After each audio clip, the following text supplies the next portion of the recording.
עולם של 12 נקודות. מתייצבת היום מול קבוצה שאסור לה ולמאמן שלה להפסיד. או, חגייצ'ו. כן, תותי. אתה זוכר איך הכל התחיל? היינו צעירים ויפים.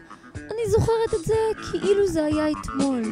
זה היה בסוף הקיץ, האוויר היה חמים, הוא רכב על אופניים, לה היה מבט תמים, הם הביטו בעיניים וידעו זאת אהבה,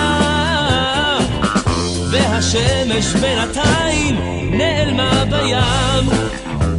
בים הוא הזמין אותה לגלידה, היא ביקשה קפה הפוך, הוא לקח אותה הצידה בחיוך, חיוך. הם היו האוהבים הצעירים ברגעים הכי יפים של החיים. העולם שייך תמיד לאוהבים הצעירים ברגעים הכי יפים של החיים. טיטי, השתגעת? אני זוכר את זה אחרת לגמרי. היינו ליד המכולת, אני זוכר את זה כאילו זה היה אתמול.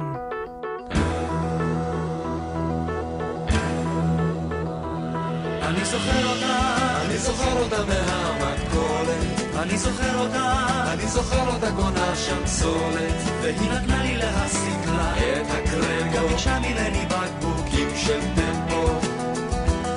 אני זוכר אותה מהמכולת, אני זוכר אותה קונה שם סולת, אני זוכר אותה קונה שם לחם גימל, אני זוכר אותה מזמן מכיתה גימל.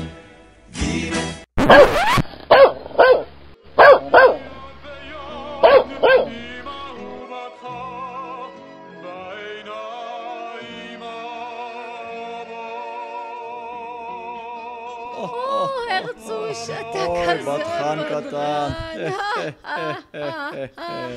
למכולת וקונה שם תרנגולת, והולכת למכולת וקונה